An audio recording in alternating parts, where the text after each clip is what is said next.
A primeira coisa que fala o capítulo 17, Sede Perfeitos, é características da perfeição.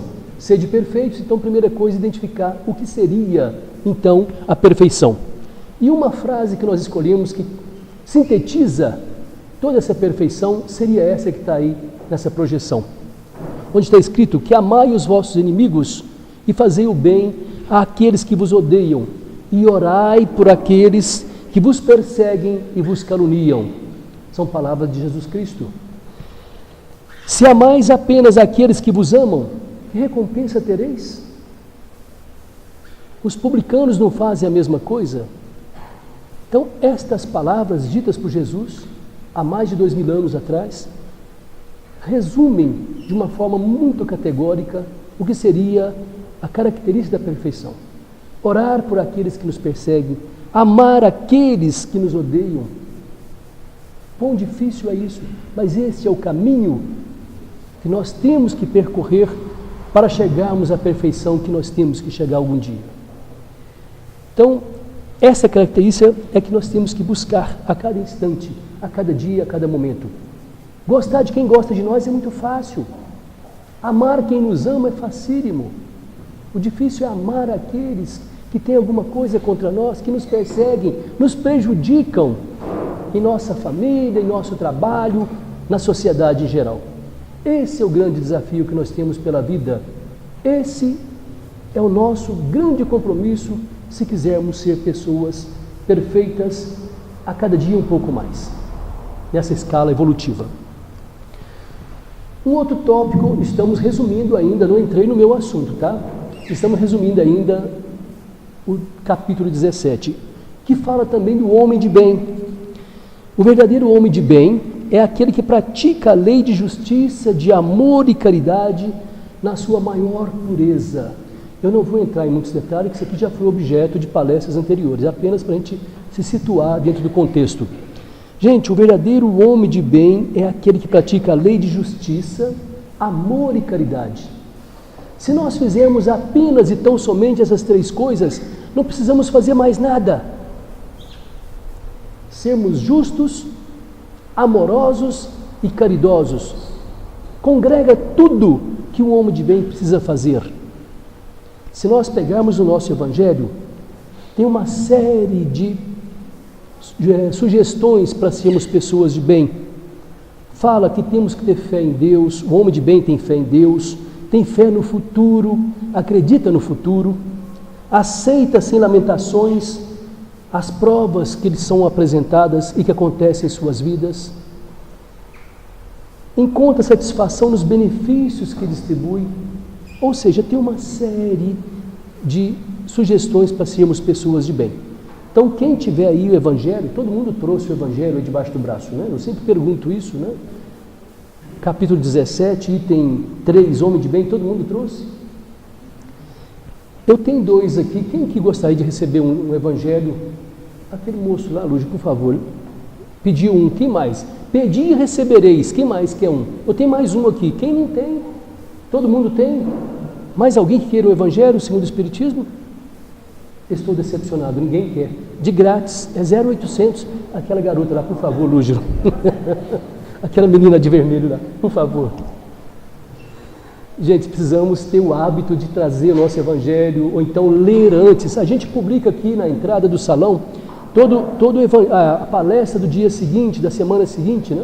Para que vocês dão uma lida, preparem antes, para a gente ter uma coisa mais participativa, mais gostosa. E ler em casa também é muito bom. Leiam mais, né? Nós precisamos estudar um pouco mais.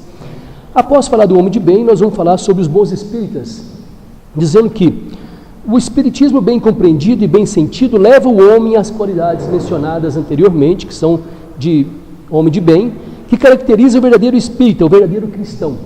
Que as duas coisas são a mesma, né? O verdadeiro cristão e o verdadeiro espírita são a mesma coisa. Ou seja, para sermos verdadeiros espíritas, acima de tudo temos que ser verdadeiros cristãos. Caminhando um pouco mais, a parábola do semeador que a Vera falou, parece que a última palestra foi da Vera e ela falou isso. Fala de algumas sementes que o semeador saiu a semear e algumas sementes caíram em alguns lugares. Algumas caíram ao longo do caminho, O que aconteceu com as sementes que caíram ao longo do caminho? Foram pisoteadas, outras os pássaros vieram e comeram. Comparamos com quem? Conosco, né? Mas em que momento que nós podemos ser comparados com essa semente que cai ao longo do caminho? E os pássaros vêm e as levam embora. É todo aquele que ouve, mas não presta atenção, não dá muita importância à palavra, né? As coisas que vêm sendo comentadas, faladas. Tem também aqueles que a semente cai no meio das pedras. Tem pouca terra, porque tem muita pedra. Ela germina, mas quando sai o sol, mata essa plantinha. São aqueles que às vezes recebemos com alegria os ensinamentos, mas dura muito pouco tempo. Falta essência, falta raiz, falta terra. Falta em nós, às vezes, o alicerce, que nós temos que buscar isso. Também se fala que algumas sementes caíram entre os espinhos, e os espinhos foram sufocando essa semente a ponto de matá-las. E finalmente uma parte dessas sementes caíram em terra boa e produziram bons frutos. Temos que ser a terra boa para produzirmos bons frutos. E bons frutos nós podemos produzir a cada instante, em todo lugar que nós vivemos. É a nossa casa, no nosso trabalho, na sociedade, em todo canto em que nós estivermos, temos que produzir bons frutos. Não podemos permitir que a palavra passe por nós, que as coisas sejam sufocadas ou que nós não tenhamos condições de entender o que se fala para nós. Então, sejamos pessoas de bem e a terra boa. Fala-se também sobre o dever. Eu achei muito importante falar sobre o dever. Tem um pedaço aqui que fala sobre sede perfeitos, sobre o dever que nós temos. É importante dizer que o dever começa precisamente no ponto onde ameaçais a felicidade ou a tranquilidade do vosso próximo. Ou seja, o meu dever termina, aliás, começa aonde ameaça a felicidade do outro. Aí para. E termina no limite que não desejaríamos ver o transposto. Ou seja, quando eu começo a incomodar os outros, para. Esse é o meu dever. Fala também de virtude esse capítulo 17. O que são as virtudes? A virtude no seu mais alto grau é o conjunto de todas as qualidades que são essenciais e que constituem o homem de bem. Então, de novo, vai falar do homem de bem. É o item 3 do capítulo 17. Agora vamos entrar no nosso assunto que fala sobre superiores e inferiores. Olha a gravura que eu escolhi para colocar, para ilustrar. Um chefe gritando poucas e boas com alguém que é subordinado. Incomoda um pouquinho falar esse negócio, superiores e inferiores. Mas é o que está no nosso evangelho. E significa, na verdade, aqueles que têm poder, autoridade e aqueles que são subordinados, que são comandados. Aqui quem tem autoridade, que são os superiores, podemos falar, pode ser os pais, pode ser os professores, patrões e todos aqueles que exercem uma liderança e têm autoridade. Então, o nosso assunto de hoje é falar um pouco sobre essa questão dos superiores e inferiores e mais alguns assuntos que vêm pela frente. A primeira reflexão que nós gostaríamos de fazer é sobre a autoridade dos superiores.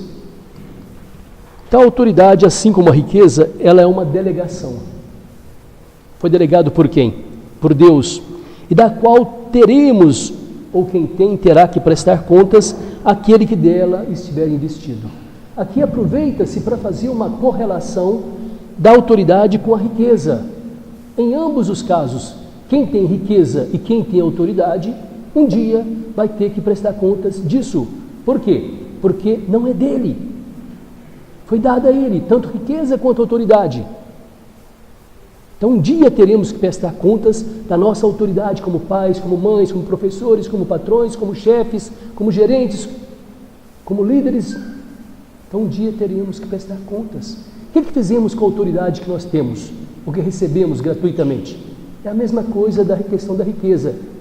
Temos uma riqueza. O que fizemos com essa riqueza? Quem que nós ajudamos?